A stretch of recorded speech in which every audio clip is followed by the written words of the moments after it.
بسم الله الرحمن الرحيم الحمد لله رب العالمين والصلاة والسلام على سيدنا محمد وعلى آله وأصحابه وأتباعه وأهل بيته أجمعين أما بعد قال الله سبحانه وتعالى في كلامه القديم أعوذ بالله من الشيطان الرجيم بسم الله الرحمن الرحيم شهر رمضان الذي أنزل فيه القرآن هدى للناس وبينات من الهدى والفرقان إلى آخر الآية صدق الله المولان العظيم.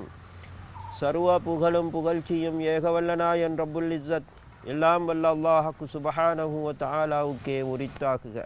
சலாத்தும் சலாமும் கண்மணி நாயகம் முஹம்மது முஸ்தபா ஸல்லல்லாஹு அலைஹி வஸல்லம் அவர்கள் மீதும், அன்னாரின் அடிச்சுவற்றை பின்பற்றிய சஹாபாக்கள், தாபியூன்கள், தபஅத் தாபியூன்கள், ஷங்கை பொருந்திய இமாம்கள், மூமின் முஸ்லிம்கள் ஆகிய நம் அனைவர்கள் மீதும் உண்டாவதாக.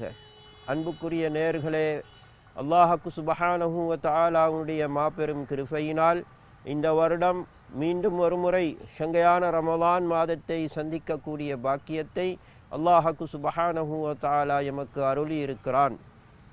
அந்த வகையிலே பரிசுத்த குர்ஆனிலே அல்லாஹ்வுக்கு சுப்ஹானஹு வ தஆலா ரமலான் மாதத்தை பற்றி சொல்லுகின்ற பொழுது, ஷஹ்ரு ரமலான் அல்லதி உன்சில ஃபீஹில் குர்ஆன், ரமலான் மாதமாகிறது, குர்ஆன் இறக்கப்பட்ட மாதம் என்று அல்லாஹ்வுக்கு சுப்ஹானஹு வ தஆலா சொல்கிறான்.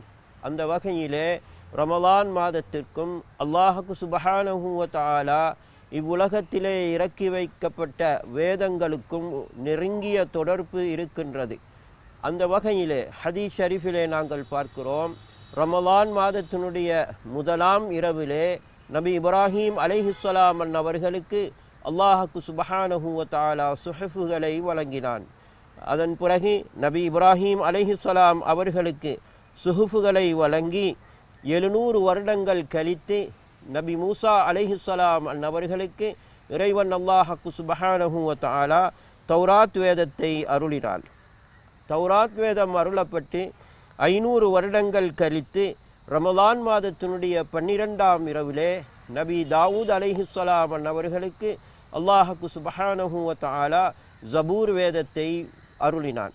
ஜபூர் வேதம் அருளப்பட்டு 1200 வருடங்கள் கழித்து நபி ஈசா அலைஹிஸ்ஸலாத்து வஸ்ஸலாம் அவர்களுக்கு அல்லாஹ்வுக்கு சுப்ஹானஹு வ தஆலா இன்ஜீல் வேதத்தை அருளினான். இன்ஜீல் வேதம் அருளப்பட்டு 620 வருடங்களுக்கு பிறகு கண்மணி நாயகம் முஹம்மது முஸ்தபா ஸல்லல்லாஹு அலைஹி வஸல்லம் அவர்களுக்கு அல்லாஹ்வுக்கு சுப்ஹானஹு வ தஆலா ரமலான் மாதத்தினுடைய 27ஆம் இரவிலே புனித அல் குர்ஆனை அல்லாஹ்வுக்கு சுப்ஹானஹு வ தஆலா அருளினான். அன்புக்குரியவர்களே, அல்லாஹுவின் நல்லடியார்களே, எனவேதான் ரமலான் மாதத்திற்கும் அல்லாஹு சுப்ஹானஹு வ தஆலா இறக்கி வைத்த வேதங்களுக்கும் நெருங்கிய தொடர்பு இருக்கிறது என்பதனால் ரமலானுடைய இந்த காலத்திலே நாம் அதிகமாக குர்ஆனோடு தொடர்புடையவர்களாக இருக்க வேண்டும். ஒவ்வொரு நாளும் அதிகமாக நாம் குர்ஆனை ஓதக்கூடிய அந்த பழக்கத்தை இந்த ரமலான் மாதத்திலே உண்டாக்கி கொள்ள வேண்டும். ஏனைய காலங்களை விட ரமலான் மாதத்திலே ஆக குறைந்த பட்சம் ஒரு நாளைக்கு ஒரு ஜுஸு ஆவது குர்ஆனை நாம் ஓதுவதற்கு முயற்சி செய்து கொள்ள வேண்டும். ரமலான் மாதம் முழுமையாக ஆக குறைந்த பட்சம் முழுமையான ஒரு குர்ஆனை நாம் ஓதி ஹத்தம் செய்வதற்கு நாம் முயற்சி செய்து கொள்ள வேண்டும். எங்களுடைய முன்னோர்களாகிய சலஃபு சாலிஹீன்கள், இமாம்கள், நல்லடியார்கள், மஷாயிஹ்மார்களுடைய அந்த வாழ்க்கை வரலாறுகளை நாங்கள் படிக்கின்ற பொழுது நாங்கள் பார்க்கிறோம், அந்த மகான்கள் சிலர்கள் ஒரு நாளைக்கு ஒரு குர்ஆன் முழுமையாக ஓதி இருக்கிறார்கள் இந்த ரமலானுடைய காலத்திலே. என்றால் ரமலானுடைய இந்த காலத்திலே எந்த அளவு அவர்கள் இந்த நேரங்களை காலத்தை அவர்கள் உபயோகம் செய்திருக்கிறார்கள் என்பதை நாம் கருத்திலே எடுத்துக்கொள்ள வேண்டும். எனவே ஒவ்வொரு வருடமும் சையதுனா ஜிப்ரீல் அலைஹிஸ்ஸலாத்து வஸ்ஸலாம் அவர்கள் நபி ஸல்லல்லாஹு அலைஹி வஸல்லம் அவர்களிடத்திலே வருகை தருவார்கள். முழு குர்ஆனையும் அவர்களுக்கு ஓதி காண்பிப்பார்கள். ரசூலுல்லாஹ் அதை செவிசாய்த்து கேட்டுக்கொண்டிருப்பார்கள். திரும்ப நாயகம் ஸல்லல்லாஹு அலைஹி வஸல்லம் அவர்கள் அந்த குர்ஆனை திரும்பவும் ஜிப்ரீல் அலைஹிஸ்ஸலாம் அவர்களுக்கு ஓதி காண்பிப்பார்கள். ஜிப்ரீல் அலைஹிஸ்ஸலாம் அவர்கள் கேட்டுக்கொண்டிருப்பார்கள். இவ்வாறாக ஒவ்வொரு வருடமும் ஜிப்ரீல் அலைஹிஸ்ஸலாம் அவர்கள் நபி ஸல்லல்லாஹு அலைஹி வஸல்லம் அவர்களிடத்திலே வருகை தந்து குர்ஆனை ஓதி காண்பிப்பார்கள். ரசூல் ஸல்லல்லாஹு அலைஹி வஸல்லம் அதை செவிசாய்த்து கேட்டுக்கொண்டிருப்பார்கள்.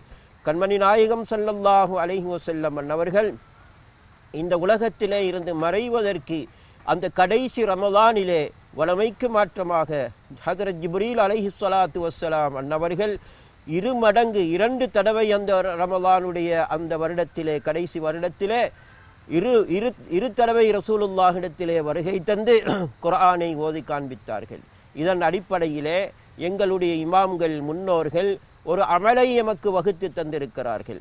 அதாவது நபி ஸல்லல்லாஹு அலைஹி வஸல்லம் அன்னவர்களுடைய இந்த ஹதீஸின் அடிப்படையிலே, இந்த பழக்கத்தின் அடிப்படையிலே ரமலானுடைய காலத்திலே ஒருவர் குர்ஆன் ஓதுவதும் இன்னொருவர் கேட்டுக்கொண்டிருப்பதும், திரும்ப கேட்டுக்கொண்டிருந்தவர் ஓதுவதும் மற்றவர் கேட்டுக்கொண்டிருப்பதும் சுன்னத்தாக ஆக்கப்பட்டிருக்கிறது. இதன் அடிப்படையிலே தான் பள்ளிவாசல்களிலே ஹிஸ்புல் குர்ஆன் மஜ்லிஸ் என்பதாக அமைக்கப்பட்டிருக்கிறது.